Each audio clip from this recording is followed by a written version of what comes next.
Alrighty guys, we're back for some Boros Modified, and this is a Brothers War Standard Brew. We're going to go over the deck, then hop right into some ranked, but first things first, for anyone who may not know, I'm Red Cat and I play aggro decks and any decks with red in them as well, so I hope that sounds fun to you. Also, we do got that Discord link down in the description if you're interested in joining that up. Okay, what do we got in the build here? We got 4 Hopeful Initiates in a modified deck. The Initiate is a pretty sweet one. 1 mana, 1/2 with training, and then for 2 and a white, you get to remove 2 +1/+1 counters from among creatures you control. Destroy target artifact or enchantment, which there are a bunch of targets for this. Got 4 Kumano faces Kakkazan, 3 Phoenix Chick here. It's a pretty cool one to have in the air and then slap encounters onto this from one of our 3 drops we'll go over in a second. We got 4 Intrepid Adversary in here, as well as 4 Bloodthirsty Adversary too. The adversaries are just very powerful and they're going to do a lot in here. We got 4 Kami's Flare. The modified theme is strong in this one, and so the Kami's Flare is going to be able to do a lot of extra damage. Got 2 Lightning Strike. If you're really concerned about the Kami's Flare, you could drop down to 2 of these and go up to the 4 Lightning Strike instead, but I really like this card, so... In our 3 mana spot, guys, we got 4 Siege Veterans here. Get to see this all the time in Soldiers, but I think it has a place outside of Soldiers too, and this is what I mean by like putting extra counters onto like the Phoenix Chick that's in the air is really solid overall. And then if you ever have multiple Siege Veterans on the board too, then that bottom ability could help you get those extra Soldiers, which could be excellent to keep your board state nice and wide while you're buffing it with the Intrepid Adversary and stuff like that, so nice. Got a single Ambitious Assault here. This is a 3 mana instant speed. Creatures you control get +2/+0 until end of turn. If you control a modified creature, draw a card. It's a pretty solid one. Got a couple Rending Flame in here to make sure we can take care of Sheoldred mainly. Got a couple Angelfire Ignitions. This is a 3 mana sorcery speed. You get to put 2 +1/+1 counters on target creature. This is like one of those cards where it's like, why don't we see this as much as you'd think we would see this? You know what I mean? Anyways, it gains Vigilance, Trample, Lifelink, Indestructible, and Haste until end of turn, and it has a flashback for 2, a red and a white. Very powerful sorcery speed card, guys. And of course, you could always, instead of paying that flashback, use the Adversary as a 5-drop and then bring this back because it is a 3 mana sorcery. Also, you know, Adversary brings cards back from the grave like Kami's Flare, Lightning Strike, Rending Flame, and the Ambitious Assault. So lots of targets for the Bloodthirsty. On the very top end of the build, guys, we got a couple Thundering Raijus. We haven't been seeing this card as much as I thought we would be seeing it, probably just because of all the spot removal packed into Standard right now, but it's still a solid one, and being here on the top as a 2-of, it's still probably going to put in a ton of work. So we do have 24 total mana here. We got the Sundown Pass, Battlefield Forge, of course, and then we have a single Crucible and a single Seat of the Empire. And it looks like we have an honorable mention. Yeah, Kayla's Command. This could be sweet in a deck like this. If you're rocking Boros and the Bloodthirsty Adversary, then having a powerful 3-drop to bring back, and like this does have the put a +1/+1 counter on a creature you control ability here. It gains double strike until end of turn, so it does fit the modified theme too. I think the reason I didn't add this was actually the double white in the casting cost there. I think that was the main reason, because we're leaning red pretty heavily here. 67 to 39 split, which, speaking of which, this mana, hopefully the mana base is fine, guys. I think we might want to drop down a single plains here, honestly. We should, the double white if you cast the Intrepid Adversary as a 4-drop. That's right. Okay, that I was a little bit concerned that I didn't think through the mana base too much, but yeah, that's why we have the extra planes there. All right, guys, either way, super simple build. We're going aggro against the opponent, slamming counters onto our creatures, and then smacking the opponent's face whenever we can. So yeah, it's a simple one. Let's go ahead, take it into ranked, and see how we do.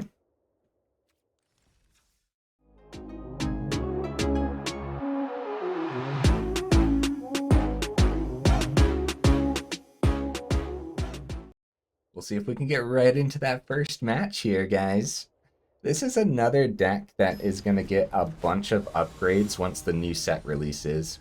And again, I apologize for not getting into the early access and not being able to play all the new cards for you early.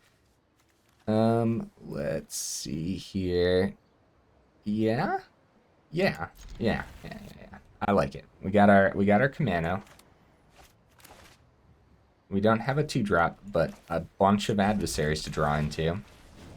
Yeah, I asked it on yesterday's video, but if you guys have any tips for me to be able to get into that early access, let me know. I've been sending out the email that I'm supposed to send out, but I've never received anything back. So let me know if you got any tips for me. Hopefully I can get into the next one.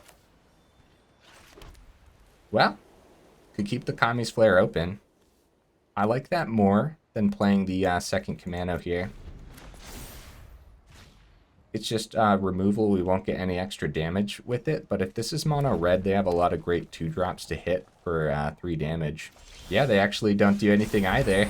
Wow. We ended up seeing the Bloodthirsty Adversary there too. That would have been so good last turn. So we'll try the Siege Veteran, but I'm fairly certain it dies. Wouldn't mind going Kumano. We only have the 1 red source right now. Yeah, I'm going to go Siege Veteran, buff the Etching. Siege Veteran already has like a huge target on its back, so we'd want to go Etching. Lightning Strike. Well, our Etching swings through. And then their Etching probably swings through, because I don't think they're going to hold this back as a blocker.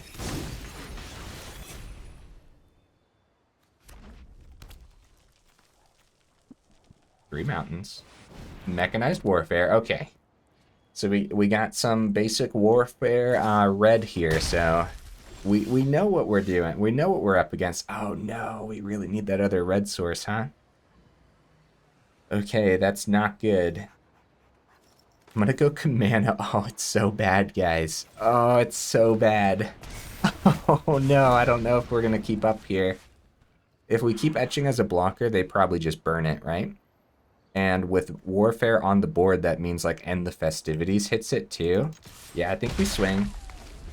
Yeah, End the Festivities is sometimes a 4 of in the Warfare build, so there might be a really good chance that they just have it in hand. They would play it anyways, but like, hey, Raiju. Hi, Raiju. I was just saying we don't get to see it too often anymore. Oh, we're super dead. Oh, buddy, we are super duper dead.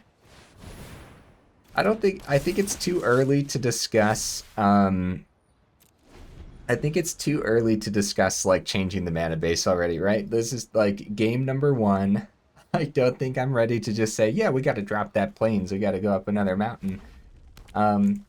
So we'll see. We'll see. I think we got a little unlucky with the mana this time, but maybe we'll talk about changing it up. Yeah, once the new set releases, we have Proliferate, which is going to be insane. Rending Flame, the Siege Veteran, huh? Swing, buff the Raiju. We block the Etching, and then Raiju swings in for 5, and then they probably have Burn in their hand. Oh, we took the Raiju damage too, so we're actually forced to block the Raiju here. But it actually does an extra damage because of Warfare. Dang, Warfare put in a lot of work for the opponent that game, huh? It was pretty sweet to see the Raiju do a thing as well. Like I said, we don't get to see it too often anymore, but it's still a really solid card. Now, still, like, it's a 3/3 cut down, doesn't hit it. That's good news. It usually does something right away the turn it comes out, too. But yeah, I understand why we're not seeing it as much, with all the go for the throats and all the other spot removal. Sundown Pass slows us down a little bit, but it's not like we have a 2-drop anyways. We don't have our 3rd mana for Siege Veteran, and we definitely don't have our 4th mana for Raiju. Yeah, I think this is a mulligan. Uh-oh. Uh-oh, now we don't have a white source. Well, every now and then, the game has to humble us, you know what I mean? Let's send the Siege Veteran, even though there's probably a good chance. There's probably a good chance. I'll send the Rending Flame. I really don't like to do that either. I think we'll draw our white mana.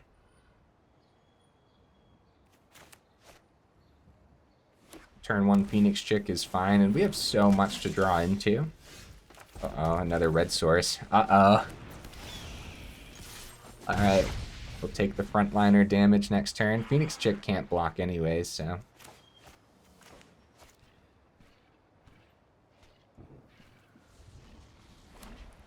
Yeah, Rending Flame could have been good against soldiers, but unnecessary when we have the Lightning Strike too. Oh no, another red source, guys! Oh, we can't even hit anything because Lightning Strike cost 3 now? Oh no, we're in some serious trouble again. Brutal Cathar, yep. Take the Phoenix Chick, swing on in. This is 4 damage coming through.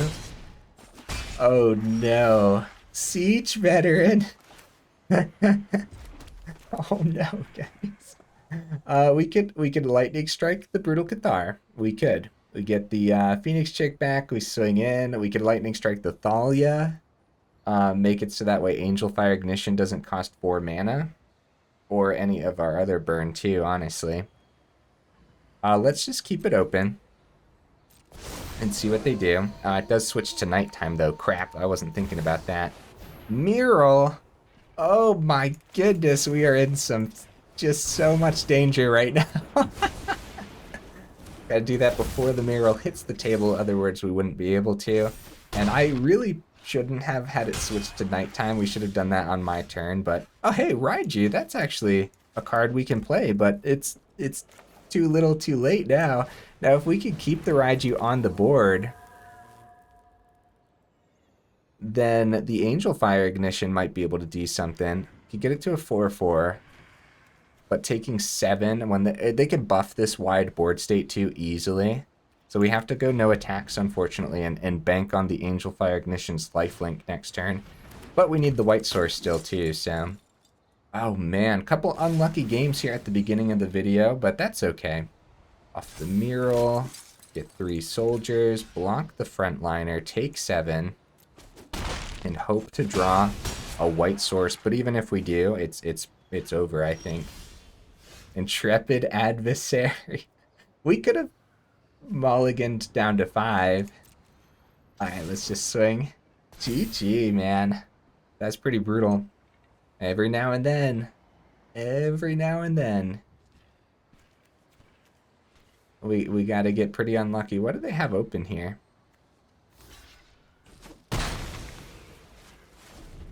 Okay, drop the GGs. Well, I mean, we'll wait till they swing here.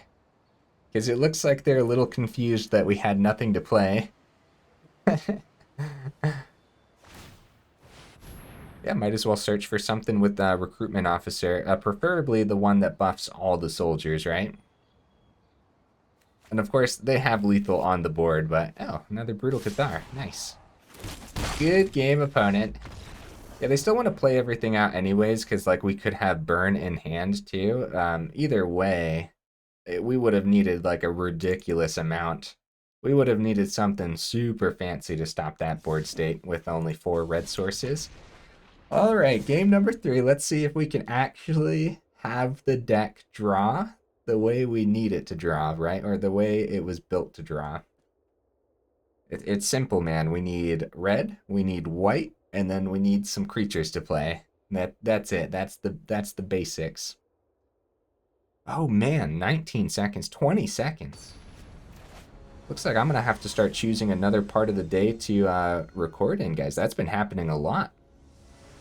Unless it's been happening more, maybe there's less people playing. I know, like, right before a big set. Oh no, guys, did I add the dual lands to this deck? Oh no, oh no. Okay, let's drop. Oh, okay, well, apparently I didn't add the dual lands, but this is much better. Let's ditch the Rending Flame because we don't know what we're up against, so... Get the Initiate down, and Bloodthirsty Adversary right after the Initiate, we know, is very powerful. Cut down is probably going to be open here, though. At least we have, like, the mana we need for the next couple turns. I mean, sure, losing... It's probably going to be Adversary. I don't think they cut down the Initiate. Right, yeah, that makes the most sense to me. As well.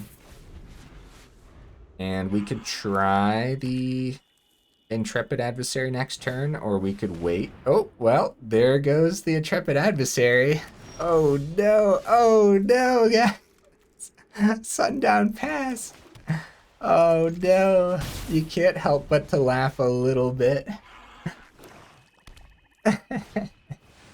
Graveyard Trespasser. Okay, well, is there a way through? Oh, woo, Raiju. Oh man, the problem with Raiju is if we buff the Initiate, then the Raiju trades with Trespasser. But if we buff the Raiju, then we can't swing with Initiate because they have a great block. We'd probably buff the Raiju though. Getting the Trespasser off the board would be pretty powerful. But if they don't have removal in hand, being able to keep the Raiju safe against the Trespasser and then buff Initiate next turn is actually just really powerful. So I think I like that play over the double swing and then the trade with the Raiju. They hit the Adversary, back up to 16. Gonna go no blocks here, for sure. They switch it to nighttime. It's pretty scary. Another land, okay. Get the Sundown Pass down, I guess. Swing, and buff the Initiate. Looks like maybe Go for the Throat is open, or something along those lines. It's a lot of extra damage, guys. If we can successfully keep something here. Now I'll go for the Throat for the Raiju. When it's down to 12, they're going to take the Raiju back up to 13. Liliana has to sacrifice the Initiate. Oh no, guys. Oh man. So like I was saying, with a deck like this, we're getting the new Proliferate cards, and so that's one that I'm definitely going to be trying out early on. Boros modified with the Proliferate cards, but I mean, the meta does look like this right now, and so even with Proliferate, we might struggle, and you know, we might struggle to actually see we might struggle to actually see land still after the new set releases too. And I don't think we get any upgrades to the land for Boros, do we? I don't believe so. They could swing, we trade, we go. Maybe we don't trade, because they probably don't trade with Shieldred either. And then we'll gain the 5 back. I don't know, man. I don't know. This one's definitely like leaning towards the opponent. Oh my goodness. A Raiju, guys. Holy cow. The Raijus are a really good draw. Like a really good draw, but the Death Touch on the Shieldred.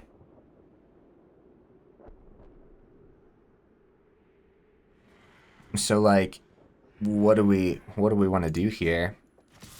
Try to take out the Liliana, see where they trade.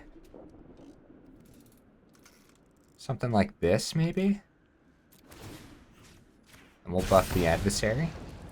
Extra damage to their face, I guess. They save the Liliana. Raiju's out of here. We're back up to 9. They -2 the Liliana, get rid of the Adversary. Oh, how did I want to do that? It's not like we could just hold the swings back, though, right? If I swung Adversary to Liliana, either way, the trade from the Death Touch was going to happen. If we held our cards back, then there could just be more removal in the opponent's hand, too. Either way, they had the -2 in the Liliana. Yeah, I don't know, man. I don't know if there was actually a way, but I think either way, we would have swung there. Oh, wow. Oh, it's such a good draw, but we have nothing on the board. Oh, no. Oh, we could have given this to their graveyard. Oh, no, we couldn't have. It has a ward. Discard a card. Well, good game, opponent. They don't know what's in our hand, but there's nothing we can do since the ward cost either way, so they know it's not removal. They drop us the good game in return. Thank you, opponent. Honestly, happens a lot less than you would think. Well, a couple really tough games here at the beginning of the video, which, you know, I always wish that the tough matches would happen towards the end of the video, but either way, we're going to see tough matches, so hopefully the deck can actually do something, though. I'm fairly certain that there's power here, but in the current brutal meta, and with how we're drawing too, like for the first 2 games, then it's gonna, oh my goodness, the mountains, guys, the mountains. You know what? I'm gonna keep it. You know what? We're doing this, guys. Nice, okay, good. Second adversary is a good draw. Yeah, these openers, man, at this point we have to say maybe it's not bad luck, maybe it's how I put the deck together, but at the same time, the first thought was, oh, we're going to have to drop a plains and go up an extra mountain. But now this is 2 games in a row where we're only seeing the red sources. Not 2 games in a row, but you know what I mean. I don't know, man. I don't know. My brain. Oh, Trespasser again. Alright, well, Siege Veteran would be pretty good right now. Rending Flame hitting the Trespasser and then discarding like the Hopeful Initiate is fine.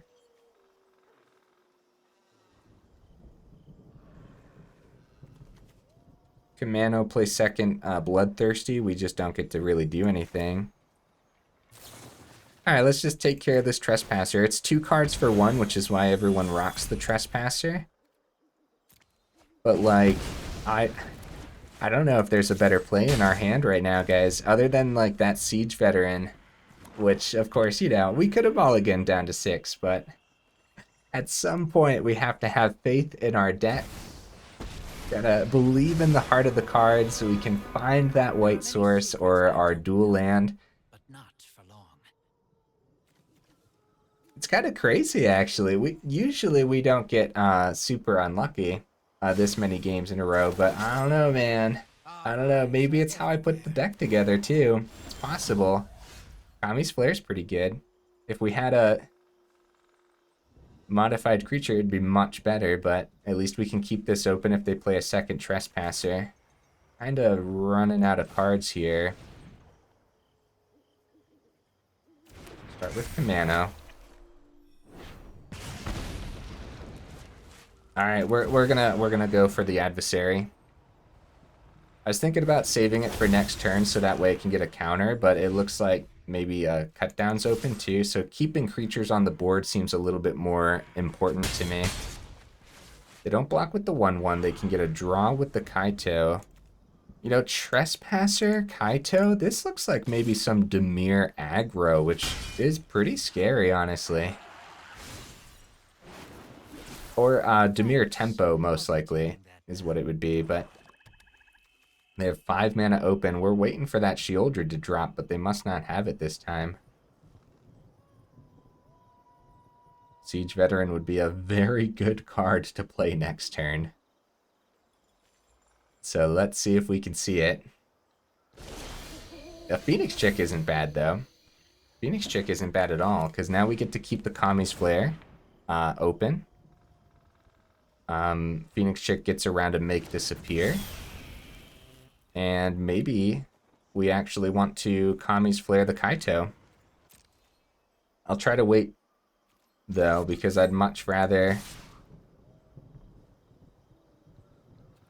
Yeah, we're going to go all to face because they're at 11, and I think we can actually keep up this time, guys. I think we might actually be able to keep up, even though right now it's a mono-red deck. Sometimes I receive comments talking about this is why they play mono-colored decks, and I understand, man. I completely understand. Like, there's a reason mono-red is technically my favorite, but usually we don't have this much issues, or this many issues with actually seeing the land. I apologize, guys. I hope you're still having fun, enjoying the content.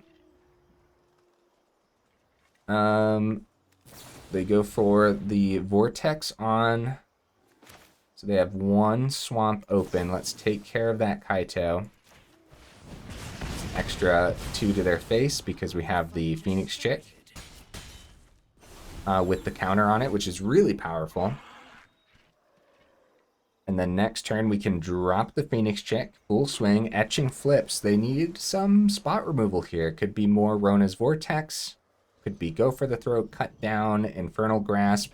Honestly, guys, how much do you play with Go for the Throat nowadays? Because like every time I play with it, it barely hits. It barely hits its targets. So like I think I'd prefer Infernal Grasp in a lot of situations. We'll have to see what all the next set brings. Ledger Shredder, yeah. Like I said, Dimir Tempo, this is cool. This is a cool deck opponent. I appreciate you playing something different for me.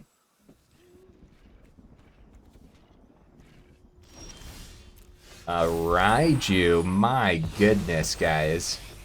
Well, it's an uphill battle against drawing cards, but... So Phoenix Chick dies immediately to the Shredder, but here's the thing. They block Phoenix Chick with the Shredder, and we have 3 other creatures here swinging, and they don't block one of those then. So is it still a swing with the Chick, too? Yeah, probably. I think so. We don't know what's in hand. They have 4 mana open. They are at 5. They could chump on the ground and take 4, or have removal for an adversary. See, they don't know what's in our hand either. We have 2 mountains open, and as far as they're concerned, we're... Oh, no. We did reveal that we have a Hopeful Initiate in here, so they know we're not mono red. But either way, going down to 1 is very scary, and so going like Shredder into Adversary, then the Chick gets through, they go down to 2 instead, but we get to keep the Phoenix Chick, so... Does look like some spot removal here. Oh, March of the Swirling Mist. Oh, nice. You know what we might be able to do next turn, guys? Bring the Phoenix Chick back, because we'll have 3 creatures swinging in. Yeah, we might do that if we don't see our mana, which at this point, I guess we're not going to see our mana, but go for Thirst of Discovery, probably just looking for more spot removal.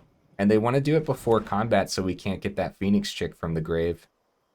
But if we do find the mana, I don't think we play the Raiju, because Make Disappear could exist in this deck pretty easily.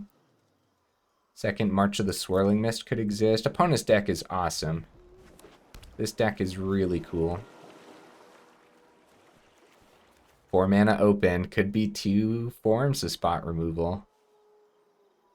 Or it could be a full powered Vortex too.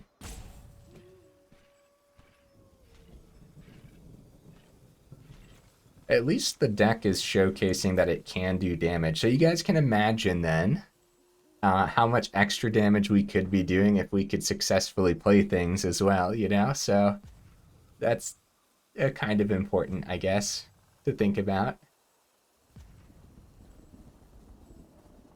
See, if it's like another March of the Swirling Mist. Okay, so they are going to go for more blockers here. And more blockers, depending on how much mana they keep open. They go for the Raven Man. They only keep 1 source open. It could be a March Kami's Flare. Okay. Raven Man's going to be trading. Kami's Flare doesn't do the extra damage unless we get the Phoenix Chick on the board with that extra counter. Which I think is the... I think that's the play. I think we full swing. We get the Chicks out of the grave. It's a counter. They block with Shredder. They block with Concealing Curtains. They trade with Raven Man. And they could chump with the Ninja too. But we also have a Mountain here, so they want to make sure like a Play with Fire doesn't end them too. So it could be a cut down in hand. Another Rona's Vortex. It's got to be another Rona's Vortex. We'll play the Phoenix Chick this turn since we're struggling for mana. They trade. They block and Concealing Curtains. Oh, they're taking care of one of the adversaries. Yeah, that's not good.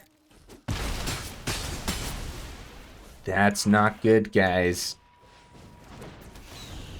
I don't know, man. I don't know if we're going to get there.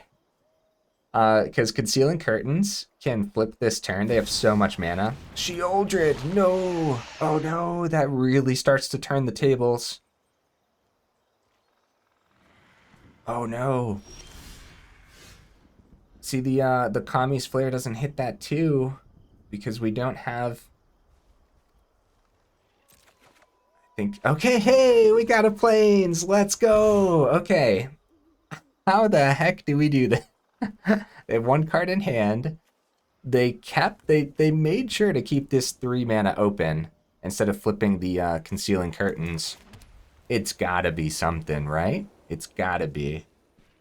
Raiju would be sweet, but I'd rather that be a surprise. Maybe we can successfully go Siege Veteran here. This Sheoldred's a big problem, guys. Gaining life every turn for them. Ledger Shredder is going to be ridiculous if they start drawing cards with the Shredder with Sheoldred on the board.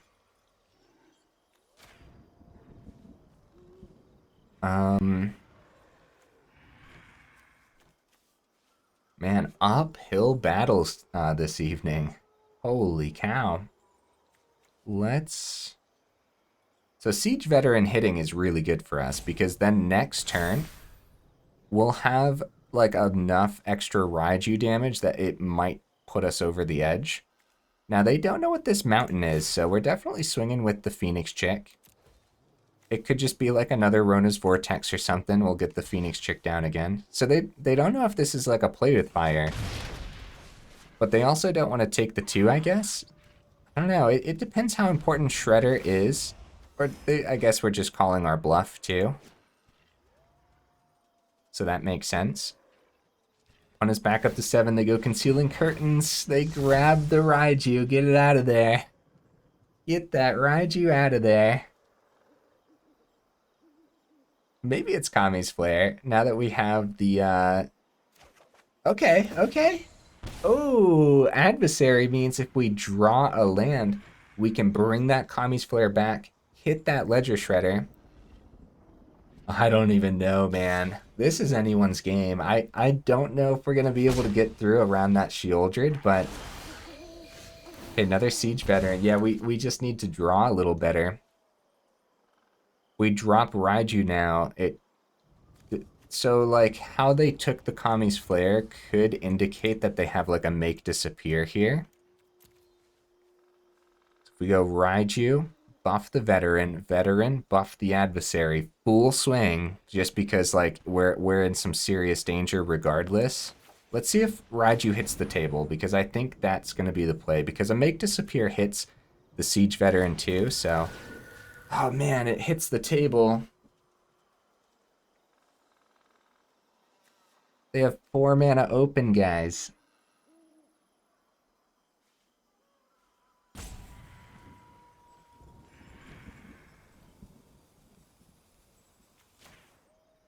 Okay.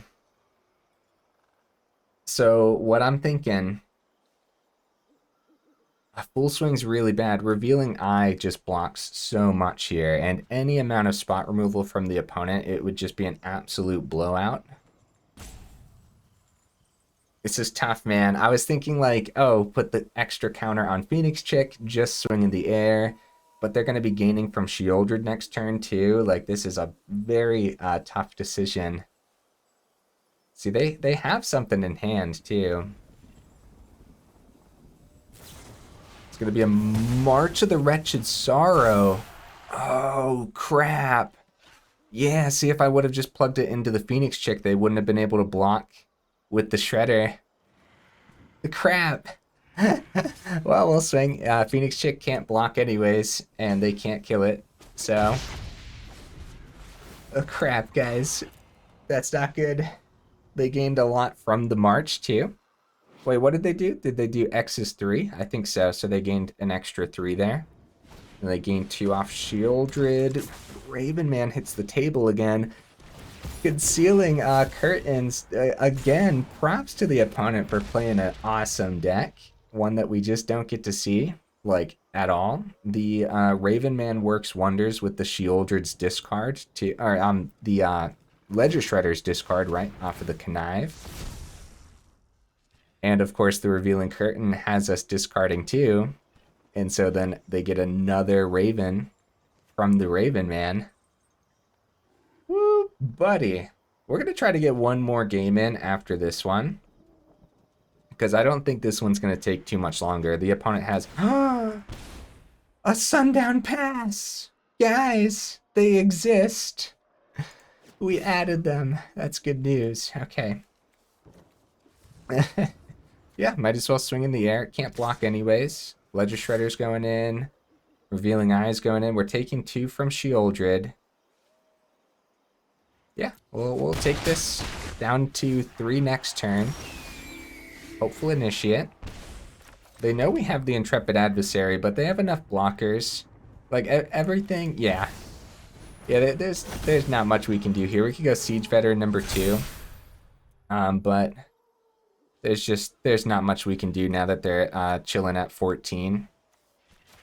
To plug it into the Phoenix Chick, this actually gets in for 4. We have blockers on the ground, but the Revealing Eyes have Menace, and we're going to take another 2 from Sheoldred. Hey, good game, opponent. Wow, for a second there, I actually thought that was leaning towards us, but they were really able to pull this back, and maybe I missed something. I might have missed something along the way. This is one of those matches that I kind of want to go back and watch as well, because it's a pretty fun one. But I appreciate the opponent's deck so much. I know I said it so much. But yeah, it's nice. Whenever the meta is really brutal, whenever it's like super brutal, that usually means you're seeing a lot of the same builds over and over and over again. And so whenever you do end up seeing something just unique, it's very nice. You guys know I super appreciate the variety. One more, guys. One more. We're going to redeem ourselves right here, right now. This Boros deck is going to draw beautifully. We're going to see some dual land this time too, I believe. Let's see it. Opponent, what are you bringing to the table, buddy? Is it going to be more Dimir? That would be weird. Oh no! Oh no, guys! Where's the red source? No! No! Okay, we should mulligan. I know. At least we had a turn 1 here, though. Oh, okay, yeah, we send a mountain. Okay, hey. This isn't bad. This isn't bad. Okay. Yes. Do we actually just want to go turn 1 Initiate, swing with Adversary? Probably. Because maybe they won't have a cut down this time for the incredibly powerful play. It's an incredible 1 and an incredible 2 as well. We don't see it as much because of that cut down. Let's get a good swing here. We have the Sundown Pass for next turn. Lightning Strike is a good draw. Some mono blue, guys. Okay, here's our chance. Here's our chance. Now, mono blue's brutal. It's really, really brutal. It's tough to get through. They have early creatures that are just incredible blockers, but we are an aggro deck. We can do this. Hopefully Initiate number 2 is pretty good, actually. We want to play around and make Disappear for sure. A Spell Pierce I've been seeing a lot more as well. Alright, let's get that swing for 4. And then, what do we want to do? I think getting the Initiate down is more important than the Kumano. And so let's attempt Initiate. That played around the make Disappear, right? Then we're going to attempt the Kumano, not playing around anything here. Okay, Kumano hits the board. That's huge for us. That is huge for us, guys. Opponent going down to 11, having Lightning Strike in hand, and just having a ton of damage on the board here. Don't forget, Initiate's probably going to get buffed too with the swing. The best thing they could find is a good blocker here. Haughty Djinn, turn 3 Haughty Djinn.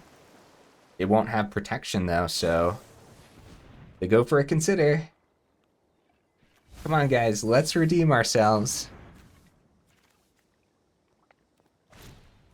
Oh, the terror hits the board.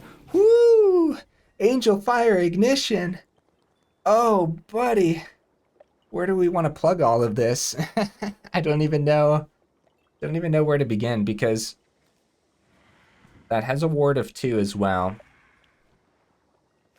Angelfire Ignition is one of the best bets if we draw a land next turn to be able to flash this back.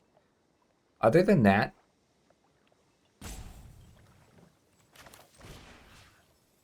okay, I think we buff Adversary. Full swing anyways. I know they have a terrific block with the Terror, but we have to go, guys. They could drop 2 more Terrors next turn, and then we're just in serious trouble. So they take 6 here. Etching's flipping next turn. If we draw a land, Angelfire Ignition goes onto that Adversary again. Well, potentially, right? They could have a counterspell open now. It's like I said, the best bet for them would have been to get a good blocker on the board. And so now, okay, we saw a mountain, but they have 4 mana open. 4 mana. Whatever we play probably gets countered. Just a normal counter spell. Like, even it might just be a make disappear though. It might be. Full swing. See what happens. Have lightning strike to get the last 3 through. All right, it's sketchy, but I don't know. I don't know if there's a better play here. Just going like Angelfire Ignition, having them counter it is really bad. Then we don't have the lightning strike open, you know? Like, Fading Hope, they still have 3 mana available. They block the Adversary, take 2 from Etching, and then Lightning Strike tries to end the game. I don't know, man. The way the opponents have had it today, though, I don't know. Block Adversary. 2 gets through. Maybe it's just a make disappear, man. You know what, though? Yeah, I mean, them using the make disappear and sacrificing the terror is probably equally as good. Well, not equally as good as winning, but yeah, we're going to try it. Let's do it. I see no point in not trying it. Get the initiate down. They had just a normal negate for it. Initiate's probably going to hit here, and they must have like maybe another Fading Hope open or something. I think the opponent's still in danger, but I don't know. I don't know, guys. We've played enough. Yeah, we've played enough against Mono Blue to know how significantly they can lock us down. Sundown Pass. Yeah, the Angelfire's not hitting, is it? Even if it does, it doesn't do a lot here. We'll play the pass. We can't swing. We're not dead from the Djinn or anything, but like we gotta bide our time until we find something that can do direct damage. Uh-oh, Impulse. That's really good for the opponent. Especially since it's only 1 mana because of the Haughty Djinn. Come on, guys, we could get there. We could totally get there. The problem with the Impulse, of course, top 4 cards, they grab whatever's most important, like another Haughty Djinn. Oh no. Oh no. We could see another Lightning Strike, and then maybe they won't have...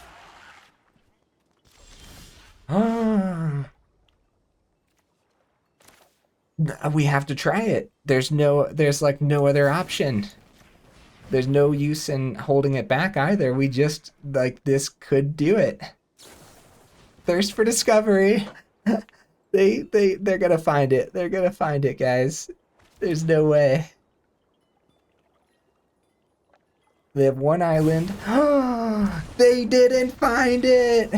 Let's go.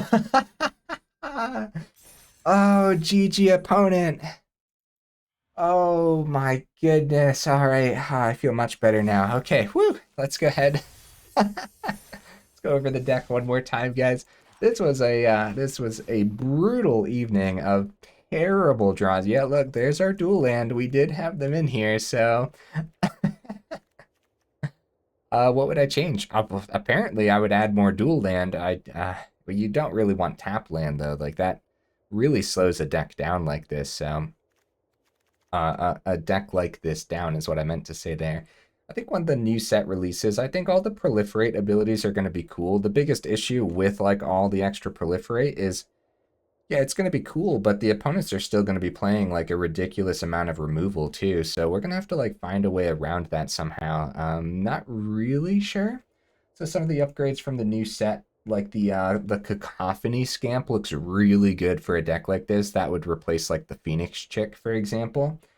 Um, and the Volt Charge would be a terrific 3 mana card to work with like the Bloodthirsty Adversary too. The Volt Charge does 3 damage to like any target, and then you get to proliferate too. And that would probably replace like the Ambitious Assault and the Rending Flames. Speaking of the Ambitious Assault here, guys, we don't really go wide enough for the Assault to be worth it, so I would probably drop this down for another Lightning Strike. Like, the Lightning Strike's pretty important, as we saw in that last match, so going up to a third Lightning Strike would be pretty great. The double white for the Adversary, it shouldn't be that hard to see, but today, I like the draws, man. So let's just think about this. If we go down to 2 adversaries and find room for another like red creature or something, then we could drop a plains, go up a mountain, and maybe have more consistency. But you still want like the turn 1 hopeful initiate, but maybe the Cacophony Scamp replaces Initiate instead, and we get to keep the Phoenix Chick for the evasion to plug our extra counters into. I'm not really sure. Like the Angelfire, it would have been nice to have it do a little bit more today. Seeing Raiju in a couple of those games, it felt like, oh yeah, we're going to push through that damage with Raiju, but it just didn't get there today, unfortunately. But I think it's still worth having a 2 of here. And unfortunately, Kami's Flare, like I said at the beginning of the video, you could drop down to 2 of these, go up the rest of the Lightning Strikes. If you end up doing that, when you drop down the Ambitious Assault, you could go up the 3rd Kami's Flare instead, or a Play with Fire would be good too. Just like a single Play with Fire would be fine, but another creature would be good too. So like a 4th Phoenix Chick could be excellent. You know, it's just a very powerful 1-drop creature that once again is pretty great to slam counters onto as well. So, and it eventually can come back from the grave, give counters to itself. Yeah, guys, hey, if you made it this far into the video, then y'all are champions. I super duper appreciate you. And hey, I keep forgetting to bring it up, but here we are at the end of the video once again talking about our 2023 sub goal. It's set all the way up at 5,000. So if you want to help us reach that goal, then please consider subscribing because it is much appreciated, friends. All right, thanks again for being here, and I will see you in the next video.